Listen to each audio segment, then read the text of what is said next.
On the morning of February 17, 1942, General Walter Model walked into the headquarters of the 2nd SS Division Das Reich and asked a single question. He had heard the reports, he understood the arithmetic of what had been happening along the Volga for the past 3 weeks. He asked anyway. He turned to the commander of the Der Führer regiment, SS Obersturmbannführer Otto Kumm, and asked how strong the regiment was now. Kumm said nothing. He pointed to the window. Model looked outside. Standing in the snow were 35 men. That was it.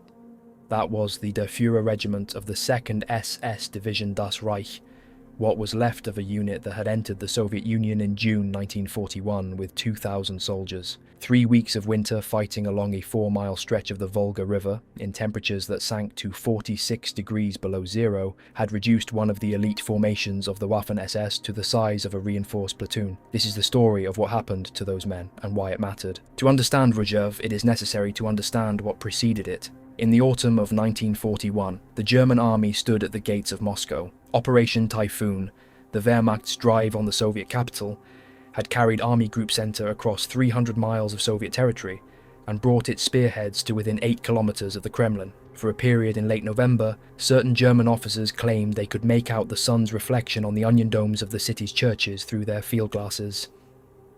The 2nd SS Division Das Reich, as part of the German advance, had pushed its motorcycle reconnaissance battalion to the end of the Moscow tramway system on December 4th, the furthest point any German unit reached in the assault on the capital. The men were filthy, frostbitten and louse-ridden, but they believed they were within reach of the greatest strategic prize on the Eastern Front. 5 days later, everything changed.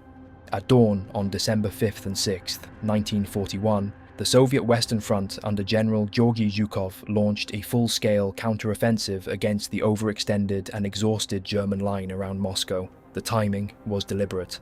The Wehrmacht, which had swept through France in 6 weeks and driven deep into the Soviet Union across 6 months of campaigning, had been preparing to spend its first real winter on campaign in the worst possible condition.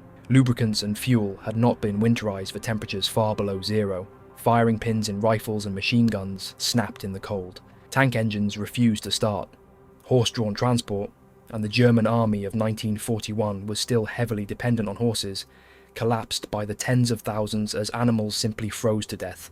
German soldiers wore the summer uniforms they had been issued for what was meant to be a short campaign. They stuffed newspapers inside their tunics, they wrapped their boots with rags, they lost fingers, toes and ears to frostbite at a rate that exceeded battlefield casualties in some sectors. The Red Army attacking them was not in significantly better condition materially, but it had one overwhelming advantage. The Soviet formations were equipped and trained for winter warfare. Fresh divisions transferred from Siberia, where Stalin had finally accepted that Japan was not going to attack in the east, arrived on the Moscow front with winter camouflage, felt boots, padded jackets, and an intimate understanding of how to fight in the kind of cold that killed exposed men within minutes of stopping to rest. The Soviet soldiers who went into the attack on December 5th hit a German line already on the verge of physical collapse. It broke in multiple places along its length. The Wehrmacht, which had not experienced strategic retreat since the beginning of the war in the West, was now falling back in conditions it was utterly unprepared to manage. For the men of Das Reich, the order to retreat issued on December 9th was received with a specific kind of bitterness. These were elite SS troops who had driven farther toward Moscow than almost any other German formation. They had captured the tramway terminus of the Soviet capital's public transport network. The retreat took them first across the Istra River, then the Rusa River, and by December 16th the division had received orders to withdraw more than 60 miles west to Gshatsk. The front was threatening to dissolve in the same way Napoleon's army had disintegrated on the road from Moscow a century and a quarter earlier. The villages the retreating Germans left behind them were burned. The peasant inhabitants, many of whom had initially welcomed the Germans, harbouring a deep hatred for the Soviet collective system that had devastated their communities, were left to freeze or starve in the ruins of their homes.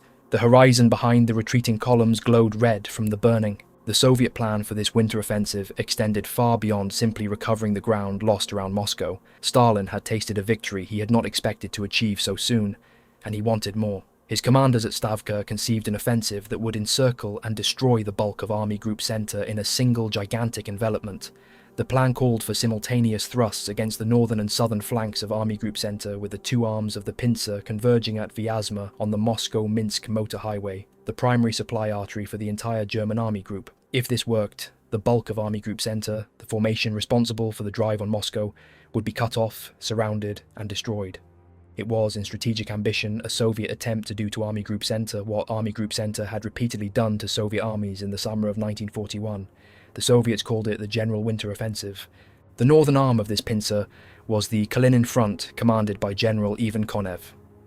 Rzhev sits on the upper Volga, 140 miles northwest of Moscow, not the wide river of Stalingrad, but a narrow frozen waterway in the winter of 1942, crossable by tanks and infantry. The town was the northern cornerstone of a German salient that jutted eastward toward the Soviet capital, a bulge in the front line that the Germans were determined to hold and the Soviets equally determined to collapse. Konev's advance smashed through the German lines west of Rzhev and drove south into the German rear. The breakthrough severed the 23rd Corps from the 6th Corps, opening a gap in the German 9th Army's front that threatened to unravel the entire northern flank of Army Group Center. The 9th Army was on the edge of destruction. What it needed was a commander who could simultaneously stop the panic, assess a deteriorating situation without flinching, and rebuild a coherent defensive front from formations that were bleeding out along the length of their lines. On January 16, 1942, it received one. General of Panzer Troops Walter Model arrived at 9th Army headquarters in Sychevka on January 18th. He walked into the operations room, examined the situation map while polishing his monocle, and told his staff without particular emotion that the situation was rather a mess. He had leapfrogged at least 15 more senior commanders in Army Group Center to receive this appointment, which says something specific about the expectations attached to it. When Model's staff asked what reinforcements he had brought with him from Army Group Center headquarters, he replied that he had brought himself.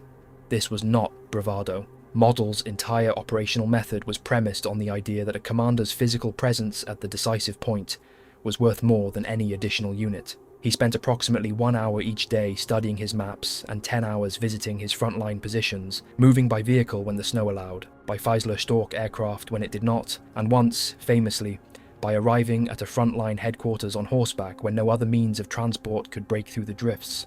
What Model found when he arrived at the 9th Army was a formation in shambles. General Konev's Kalinin Front had driven the Soviet 39th Army under Lieutenant General Ivan Maslenikov and the 29th Army under Major General Vasily Shvetsov through the gap west of Rzhev and deep into the German rear. These two Soviet armies, 9 rifle divisions and 3 to 4 cavalry divisions in total, now operated behind German lines, pressing south toward Vyazma and the motor highway, still attempting to link up with the southern arm of the Soviet pincer.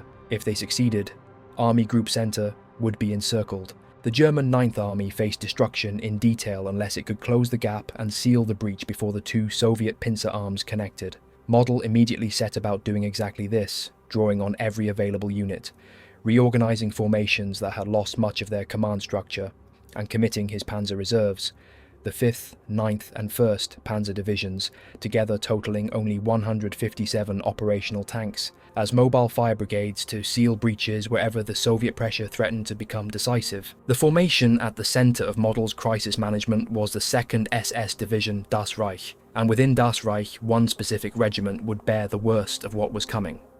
The division had originally entered the Soviet Union as part of Army Group Center in June 1941, fighting through Smolensk, contributing to the Kiev encirclement, and then pushing forward in Operation Typhoon toward Moscow. By the winter it had already been badly worn down. The Krajutzen Motorcycle Reconnaissance Battalion, the Deutschland Regiment, the Der Führer Regiment, these were not the fresh formations they had been in June, but Das Reich remained among the most capable units available to Model, and capability was the currency of the moment. The Der Führer Regiment, known simply as DF within the division, had originally mustered around 3,000 soldiers at the start of Barbarossa. By the time Model assigned it to the critical sector west of Rzhev in January 1942, it was down to 650 men. The regiment's 2 existing battalions, the 2nd having already been disbanded due to casualties, were deployed along a 4-mile front. To understand what follows, 3 anchors matter. The 1st Battalion held the western bank of the Volga, headquarters at Lepsino. The 3rd Battalion held the eastern bank, headquarters at Klepanino. Regimental headquarters was at Noshkino, south of both, behind a stretch of woodland the Germans called the Kulissenwald. The front line ran through the villages of Solomino, Klepanino, Opyaktino, and Kokosh, names that would accumulate meaning in blood over the next 3 weeks. The front was anchored at its west by units of the 206th Infantry Division and at its east by the 161st Infantry Division and the 471st Infantry Regiment.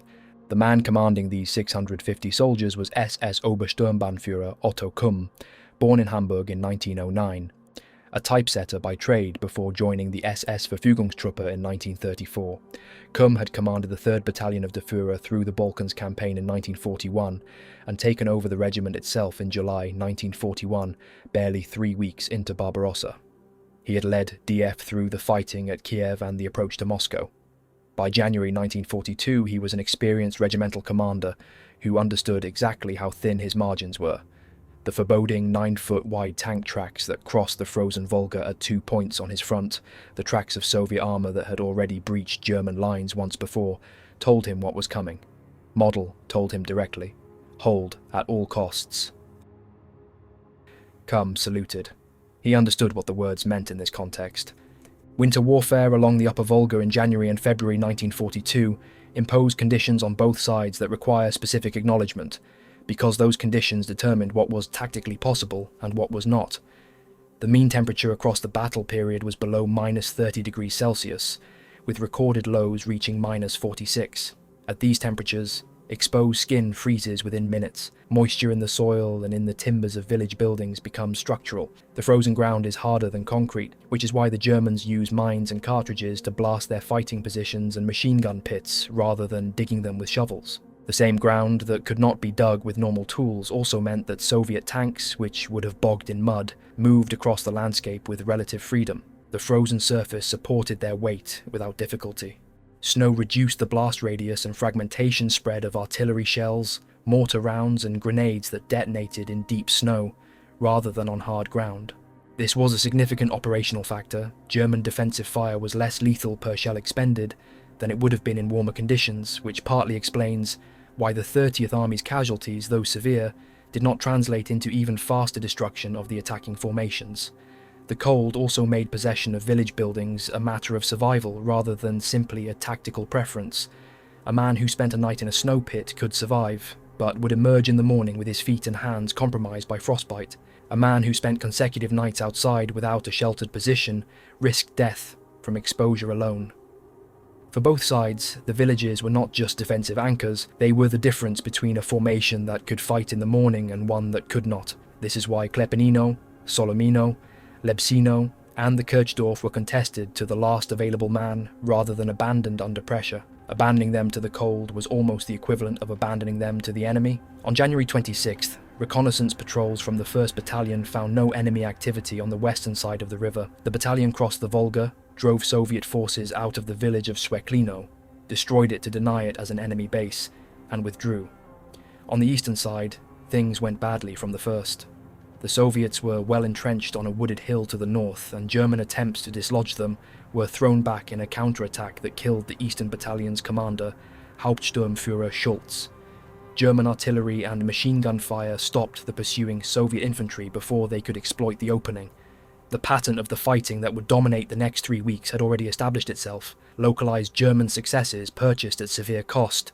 Soviet attacks absorbed at the price of men the regiment could not replace. On January 27th, Model himself was at Der Führer's regimental headquarters, conferring with the commanders of the 23rd and 6th Corps when reports came in from the 1st Battalion. The enemy was attacking on the western side of the Volga, moving northwest towards Solomino with approximately 1,000 men. This was not an isolated probe.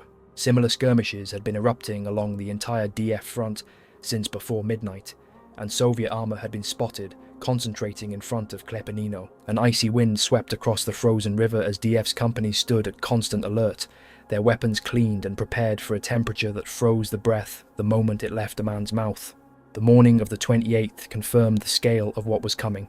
In heavy snowfall, beginning at 0200 hours, Soviet forces assailed both Klepanino and Opiatino simultaneously and did not relent until dusk. A captured Soviet radio operator confirmed what Model's intelligence officers suspected. The entire 30th Army was ready to begin its attack the following morning. 7 rifle divisions and 6 tank brigades, all of them under orders to re-establish contact with the 29th Army to the south, no matter the cost.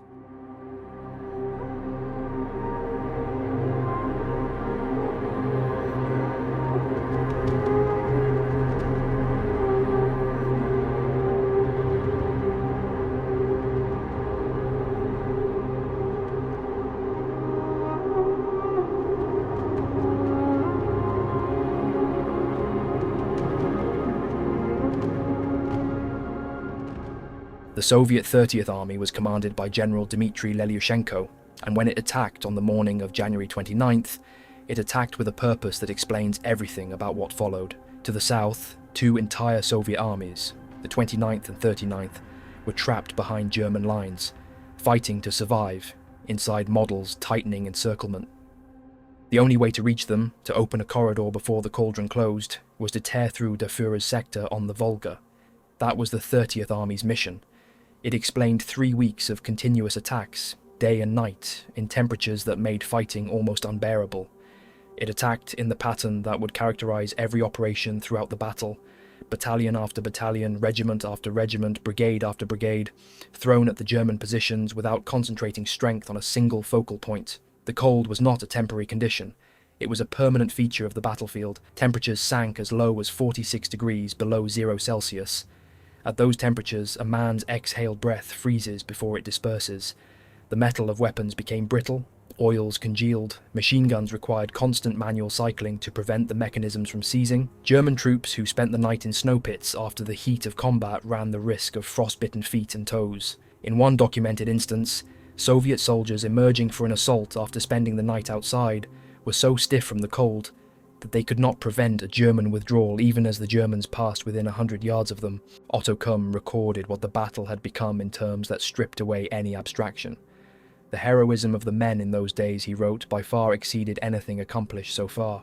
Every attack was broken at the cost of fearful casualties, often in close combat with grenades and sidearms, men grappling at arm's length inside the ruins of buildings, fighting through darkness broken only by muzzle flash and the orange glow of burning vehicles. Soviet dead accumulated in mounds in front of the company positions. The men inside the strongpoints did not always have the luxury of moving the dead. They fought around them and over them, and with the cold preserving the bodies in the snow, the mounds simply grew. Kumm described the tank attacks as the most terrible of all the things he witnessed during those weeks. Around Klepanino, Soviet armour would emerge from the northern tree line and grind forward across open ground.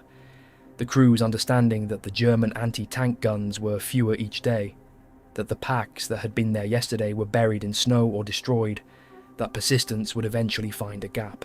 On January 29th, tank destroyer teams from PJ-Gapt 561 were sent forward to support the defence, just one of the many makeshift reinforcements that would be fed into DF's dwindling front over the coming days. In temperatures where fuel thickened and mechanical precision was compromised, the crews worked with weapons that performed unpredictably, in conditions they were not designed to withstand. Snow reduced the effectiveness of artillery by dampening and absorbing shrapnel spray. Mortar rounds and grenades could fail to detonate when they hit packed snow rather than solid ground. Mines driven over by Soviet tanks sometimes failed to trigger.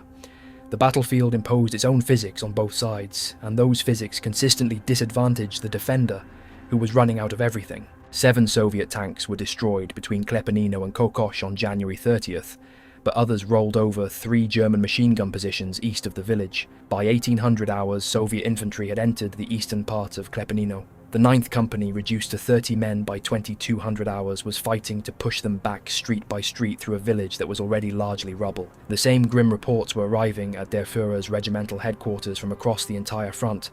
Company strengths of 20 to 30 men, Soviet units penetrating as far as Timonzivo, Soviet forces infiltrating the Kulissenwald woodlands south of the main front. To restore the situation, the 1st Battalion of the 471st Infantry Regiment was attached to DF along with 4 Sturmgeschütze, assault guns, from Oberleutnant Wilhelm von Malachowski's 2nd Battery of Sturmgeschützabteilung 189, known as the Ritter Adler Brigade.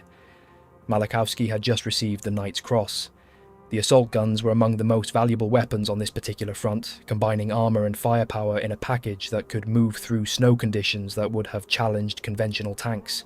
Das Reich had lost the last of its own Sturmgeschütze in the fighting around the Rzhevka cauldron in the previous 2 days. 32 officers and men from the now dissolved assault gun battery were reassigned as infantry to DF, a conversion that reflected the grinding mathematics of attrition on a front where specialists were being turned into riflemen because there was no one else.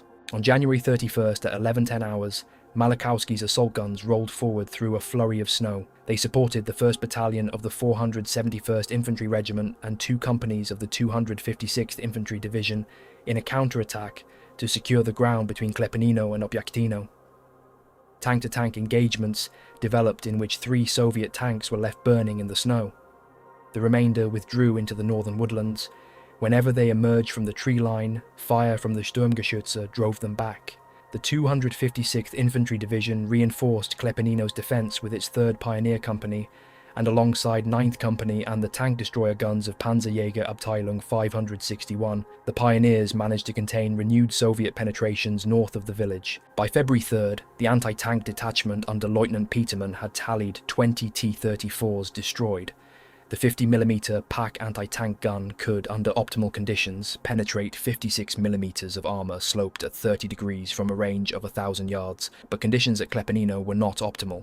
Burned-out T-34 hulks had blocked the field of fire of at least one gun, and the crew could not move the weapon because no vehicle could reach it through the snow. A 30-ton Soviet tank then simply drove over another PaK and flattened it. The Grenadiers and Pioneers began relying increasingly on mines placed in the paths of approaching armour and on Molotov cocktails at close range. Weapons of desperation, effective only if the men using them were willing to let the tanks come within a few metres before acting. Many of them were. The willingness to absorb that proximity was, by this point, less a product of training than of a combat situation so severe that conventional calculations about personal risk had become largely irrelevant. Eastward from Klepanino, a renewed Soviet assault rolled back the gains of January 31st and broke through to the Kulissenwald. A hurricane of Soviet artillery fire knocked out German radio communications so completely that the Soviet gains went unreported at DF's headquarters for hours. When the situation finally became clear, Das Reich had already fed 200 men from its own artillery regiment into the fighting as infantry, a further measure of how thoroughly the division was scraping its rear area manpower into the line. The battle was consuming specialists at a rate that would eventually leave Das Reich unable to function as a combined arms formation even if replacements ever arrived. February 3rd was the day the eastern flank finally cracked. 30 to 40 Soviet T-34s closed on the position of the 10th Company at Obyaktino. The tanks did not charge. They worked. From 100 feet, 3 or 4 machines systematically traversed from one German position to the next, machine gun nest, foxhole, dugout, and blazed at each one, until nothing moved inside before moving to the next. There was no infantry assault to repel, no moment where a grenadier could stand up and throw a magnetic charge at a passing hull. The T-34s simply executed the position, methodically, one firing point at a time. After 30 minutes, the rending noise of metal tracks faded and the tanks withdrew back into the northern woods. A silence fell over Obyaktino that was different from any normal lull in the fighting. Hours passed. Then a single figure appeared moving through the snow in the direction of Klepanino, staggering, barely upright. It was Führer Wagner, a corporal, his torso soaked with blood from wounds he was no longer able to describe. He reached the threshold of the 3rd Battalion headquarters and collapsed. He looked up at the battalion commander and delivered his report. Hauptsturmführer, I am the last of the company. All the others are dead. Wagner died on the floor of the headquarters building. Behind him, stretched across the snow and rubble of Obyaktino, lay what remained of the 10th Company of der Führer, every man. A 1,000-yard hole had been torn in the regiment's front line, and the regiment had nothing to put in it. Cum contacted 6th Corps and stated his situation plainly. The reply confirmed what he already knew. There were no reserves. What was immediately available was an ad hoc company of 120 men scraped together from the division's rear. Drivers, cooks, tailors, and clerks led by paymasters, who had no combat command experience and who had been handed rifles that morning. Cum looked at them. He had no alternative. He deployed them in the positions where the 10th Company had died. Within a short time, Soviet infantry came through the gap with grenades, and the Soviet battle shout that had been echoing across this front for days, the massed human sound that SS veterans had learned meant a wave was already in motion. The improvised company's nerve broke instantly and completely. They ran. The open snow behind Obyaktino offered no cover. Soviet fire cut most of them down before they had gone any distance. Their collapse left the gap wider than it had been before Wagner crawled out of it. Cum recorded this moment without elaboration or judgment. The men could not be blamed. They were not soldiers. They had been placed in a position that had just killed a full company of experienced SS grenadiers and told to hold it. The fighting for Klepanino in those first days of February carried a particular character that separated it from ordinary attritional combat.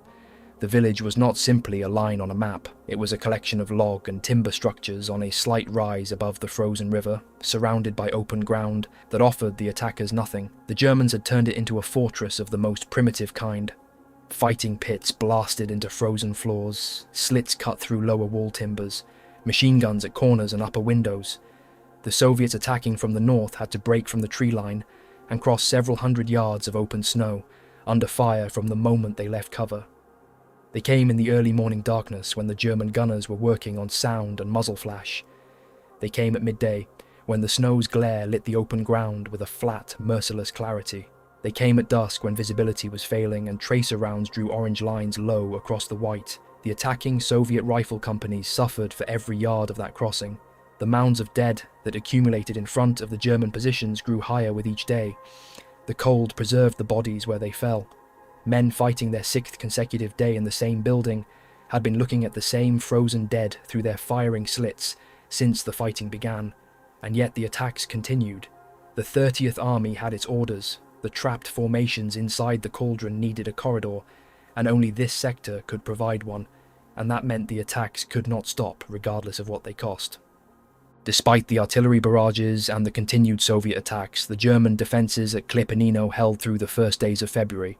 East of the village, Soviet forces swept toward the Kulissenwald in strength. German pioneer and construction troops who were attempting to prepare a new defensive line to the south were caught in the open and destroyed before they could complete the work. By the morning of February 4th, Soviet units had crossed the Kulissenwald and stood 50 yards from the Führer's regimental headquarters at Noshkino.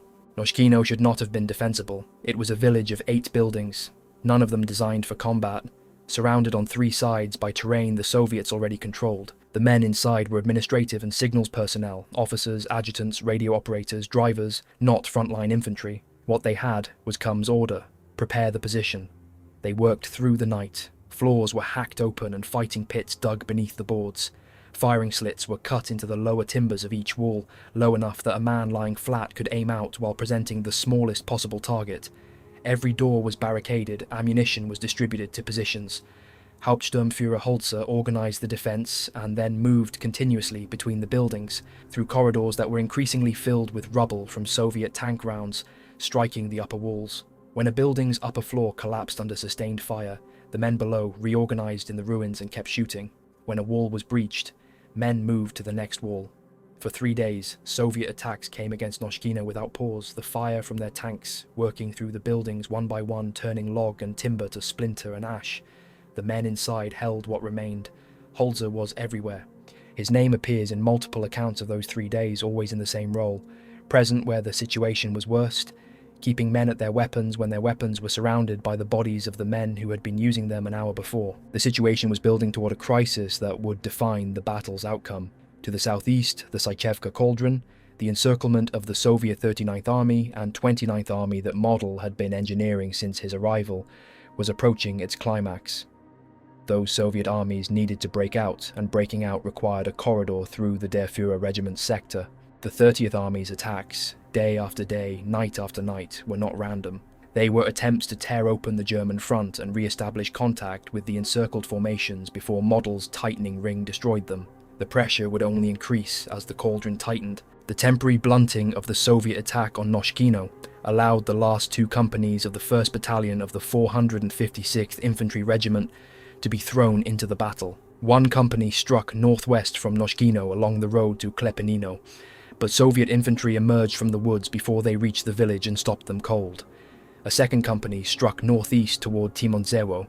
Soviet forces intercepted them as well. A firefight in open snow reduced the company to its leader and 12 grenadiers, who managed to reach Timonzewo. German frontal and flanking assaults on February 5th and 6th achieved nothing beyond further thinning the already depleted German ranks. Soviet elements even crossed the frozen Volga to occupy positions in a small wood and a village on the western bank, the latter nicknamed the Kirchdorf, the church village, by the Germans. The arrival of Major Mummert's Reconnaissance Battalion 256 at Noshkino provided the first substantial German reinforcement of any value. Mummert's men drove the Soviets out of the Kirchdorf in the night attack and by midnight had made decisive progress in the Russian Grove, a patch of woodland that had changed hands multiple times.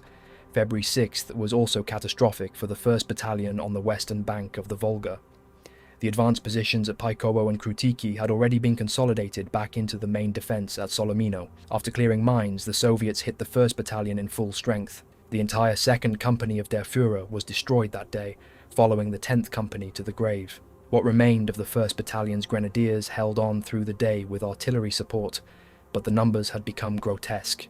By the end of February 6th, Der Führer was down to 226 men total. Reconnaissance Battalion 256 had 150. The Pioneer Battalion had 68 men. The Tank Destroyer Unit had 52. There were fewer than 20 anti-tank and infantry guns left functioning, only 3 of them, 50mm packs, capable of reliably penetrating Soviet armour at combat ranges. The 37mm packs still in the line were so consistently ineffective against the sloped armour of the T-34 that the German soldiers had given them a nickname, Heeres- und Klopfgerät, the Army's door knocker. The German regimental historian Otto Weidinger, himself a veteran of these actions, described the combat in the Russian Grove with a precision that preserved its texture. The enemy was so well entrenched in the thickets that direct assault was impossible without destroying the attacking force in the attempt. A 21cm mortar lobbed shells into the woods every 4 to 7 minutes, not to kill, but to keep the occupants' heads down, to deny them the ability to organise and move. The Kirchdorf, a small rise with a church and a few buildings, changed possession 10 separate times in the course of several days, each exchange purchased in dead men, ending ultimately in German hands, after Mummet's battalion held it against every Soviet effort to retake it. The account left by 1st Lieutenant Buch of the SS Motorcycle Reconnaissance Battalion captured what the fighting had become by mid-February with a directness that no strategic summary can replicate. Everything, he wrote, depended on the heavy weapons, because the front was held so thinly that without them the line simply ceased to exist. The men sat in snow bunkers through the daylight hours under sustained Soviet artillery fire. When the artillery stopped, they knew what it meant. A pause in the barrage was not relief, it was the signal that infantry was already moving. One Russian company, occasionally 2, came down the steep Volga bank through the Russian Grove and attempted to overrun the 4th Company. Hailstorms of machine gun, machine pistol and hand grenade fire drove them to ground. Then, the SS artillery. The infantry guns and mortars firing 600 rounds every day, their worn barrels so degraded they scattered rounds over 300 yards, attempted to break up the Soviet formation before it could reorganize for another rush. When the attack shattered, Buch wrote, the Russian artillery opened again and the game began from the beginning. Then Buch described the Sturmgeschütze. Every time trouble erupted to the north, a T-34 breakthrough, a Soviet tank column emerging from the woods toward an infantry position, Malachowski's assault guns drove past the motorcycle battalion snow bunkers at speed, heading toward the crisis. They drove out with 5 guns, then 4, then 3. The crews, Buch wrote, were glorious boys. On their returns through the battalion's positions, they would lean out of their hatches and shout the count back to the men in the snow. 6 T-34s this time, or this time only 3. The men in the bunkers heard it and understood what it meant. Not just how many tanks had been stopped, but how many rounds of main gun ammunition had been consumed, and that the assault guns would need to go back and come forward again before the next crisis arrived. On February 12th, Hauptsturmführer Teixen was reconnoitring ahead of his unit with a single signaller when a grenade splinter struck him in the chin and took him out of the battle. The next day's assault on the Russian Grove cost the SS 85 dead, including a 2nd lieutenant named Müller. The thicket remained in Soviet hands. The 21cm mortar continued its 4 to 7 minute rhythm, and the men returned to their snow bunkers, and the Soviet artillery opened again. On February 14th, 20 Soviet IL-2 ground attack aircraft struck the entire front from Petelino to Lepsino. The Sturmgeschütze of Abteilung 189 once again proved essential, breaking up a T-34 penetration at Lepsino before it could exploit into the German rear. The following day, 8 Soviet tanks and 2 rifle battalions ground their way into the village and threatened to push further south. 7 more Soviet tanks were knocked out by the assault guns, but subsequent German efforts to retake the village entirely failed. The bodies of German soldiers lay scattered among burned-out Soviet tank hulks in the wreckage of what had once been a village. The loss of 2 Sturmgeschütze, one 50mm Park, and the only 88mm anti-aircraft gun that had been pressed into anti-tank service at Lepsino during these counterattacks left the German defensive capacity in that sector critically weakened. February 16th brought Stuka dive bomber strikes on Soviet positions at Lepsino before dawn, but the two remaining Sturmgeschütze that were supposed to support the follow-up ground attack were stuck axle-deep in snowdrifts and could not be freed until the early afternoon. The German armoured vehicles that had performed miracles in the summer and autumn campaigns were badly suited to the Russian winter. Their track width, ground clearance and engine specifications all made them far less effective in deep snow than the T-34, which the Germans had come to call the Snow King precisely because of its superiority in these conditions. The attack was cancelled. The following day, the same Sturmgeschütze were operational again and drove into the Kirchdorf area to support the Kraftschützen against Soviet attacks. 4 more Soviet tanks were knocked out, then the Sturmgeschütze broke down from mechanical stress. The Kraftschützen held the line without them, but the battalion had been reduced to 70 men. Hauptsturmführer Grünwalder joined many of his troopers in the snow. After emergency repairs, the assault guns returned and with Stuka support managed to recapture Lepsino by 17:10 hours. It was a significant effort for a position the Soviets retook within hours, driving out 60 Germans with 7 tanks and 200 infantrymen. The pressure in the final days of the crisis was building toward its peak because the Sykevka cauldron was simultaneously reaching its own end. Before that end arrived, there was one more phase of reinforcement that needs to be stated plainly, because without it, the line would not have held.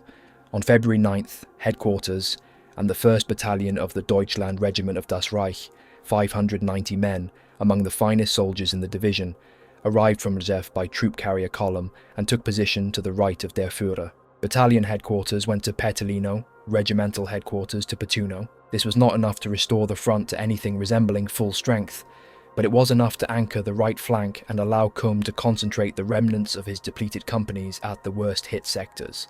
Between February 10th and 11th, the 9th Army transferred the remainder of Das Reich from the cauldron fighting and funneled the whole division into the critical sector from Petrolino to Lepsino, simultaneously absorbing 10 attached formations including 11 artillery batteries. The sector was now held by something approaching a coherent divisional structure. The men available to fill it were still counted in dozens. Lepsino on February 11th demonstrated how little margin remained even with Deutschland in the line.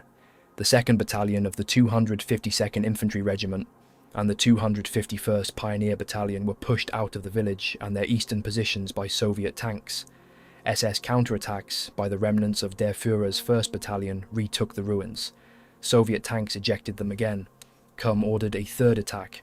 By 13:45 hours, Lepsino was in German hands for the 3rd time in 6 hours. 5 more Soviet tanks were left burning in the wreckage. Late that night, in fresh snowfall, the Soviet attacks began again. By nightfall, the 371st and 171st Soviet Rifle Divisions, supported by 40 tanks, had broken through Reconnaissance Battalion 256's positions at Noshkino. The battalion ceased to exist as a coherent fighting force. On February 14th, 20 Soviet IL-2 ground attack aircraft struck the entire front, from Petrolino to Lepsino. Elements of the 371st Rifle Division pressed through the Noshkino and Kirchdorf sectors and pushed further west to the Kastenwald and Eichwald, bringing them within 50 yards of Der Führer's regimental headquarters, that same position where Holzer's men had held 8 ruined buildings for 3 days under tank fire. The assault guns of Abteilung 189, which had by this point become the single most important tactical instrument on the entire sector, broke up a T-34 penetration at Lepsino before it could exploit into the open ground to the south. The following day, 8 Soviet tanks and 2 rifle battalions drove back into Lepsino. 7 tanks were knocked out. The village fell anyway. The bodies of German soldiers lay scattered among the burned-out hulks in what had ceased to be recognizable as a settlement. 2 Sturmgeschütze, 150mm Pak, and the only 88mm anti-aircraft gun pressed into anti-tank service at Lepsino were lost in the counterattacks that failed to retake it. February 16th brought Stuka strikes on Soviet positions at Lepsino before dawn, but the 2 remaining assault guns were axle-deep in snowdrifts and could not be freed until early afternoon. The attack was cancelled. The same Sturmgeschütze, repaired and recommitted the following day, recaptured Lepsino by 17:10 hours. Soviet infantry retook it within hours, driving out 60 Germans with 7 tanks and 200 men. Hauptsturmführer Grünwalder of the motorcycle battalion joined many of his troopers in the snow. The battalion had been reduced to 70 men. Soviet aircraft droned overhead through the night, dropping supplies to the trapped formations, sacks of food and ammunition that frequently missed their targets and fell into German hands or disappeared into the forest. The sound of those aircraft was audible from Der Führer's positions along the Volga, and every man who heard them understood what it meant. The 30th Army's attacks on their front were the sound of the trapped men trying to stay alive. In a final effort on February 17th, 6 Soviet tanks broke through Das Reich's lines and drove deep into the German rear, bypassing the infantry fighting entirely, and heading for the area where the 1st Panzer Division was engaged in crushing the cauldron from the outside. The SS Grenadiers killed the Soviet infantry that had followed the tanks through the gap. The tanks themselves kept going. Model was in the area personally. He directed an artillery barrage that caught 5 of the 6 tanks in the open and destroyed them where they stood. One tank was left burning in the snow beyond the cauldron's outer ring. It had covered perhaps 10 miles. It was the furthest any Soviet armour reached in the entire 3-week battle. The news arrived on the afternoon of February 17th. A message from Das Reich's divisional commander, Matthias Kleinheisterkamp, to come. The enemy in the Rzhevka cauldron was destroyed. The Führer would be withdrawn from the line the following day. The 251st Infantry Division would take over the sector. The remnants of the division gathered west of Rzhev and went into reserve. After the 17th, the Soviet attacks against Das Reich's positions slowed almost immediately, not because the 30th Army had been ordered to stop, but because the formations they were trying to reach no longer existed.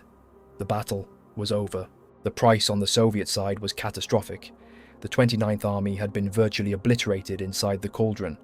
The 39th Army and the 11th Cavalry Corps barely escaped the same fate, filtering southwest through the forests and darkness in small groups. Kum's accounting in his memoir, compiled from systematic identification of Soviet unit designations and repeated prisoner interrogations, laid out what the fighting on Der Führer's 4-mile sector alone had cost the Soviet 30th Army's relief effort. 15,000 Soviet dead, 70 enemy tanks destroyed within the regiment's sector, not counting those that broke through to be dealt with elsewhere.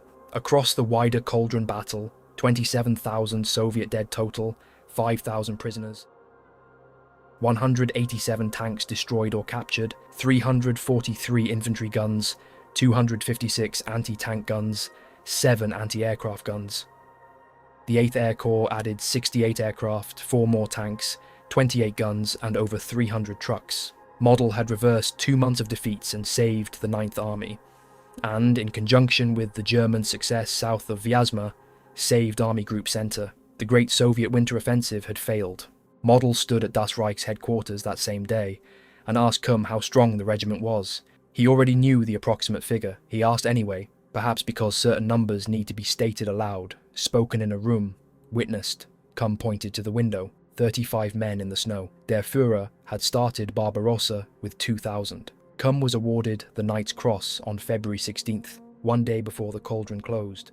The 6th Corps commander, General Bieler, wrote in his war diary that the deeds of every soldier who had fought in the hells of Klepanino, Solomino, Lepsino, Noshkino, Kirchdorf, and Demonzevo were above praise and would forever enter the history of the German Ostheer. Model's own message to the 9th Army was direct. Every leader and soldier bore credit for the victory. The defense had held like an unbreakable shield so that the counterattack could destroy the enemy.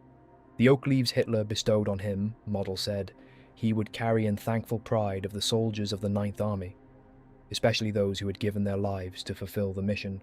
The German defensive victory at Rzhev did not change the strategic direction of the war. The Wehrmacht had failed to take Moscow, and the failure to take Moscow meant the war would go on. The Rzhev salient would remain a site of savage fighting for another 15 months.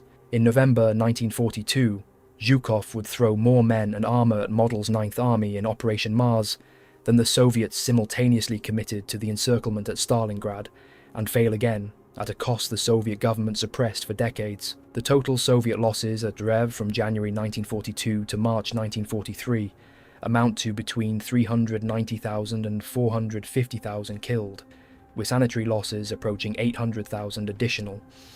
German losses in the same period across the 9th Army sector numbered in the hundreds of thousands.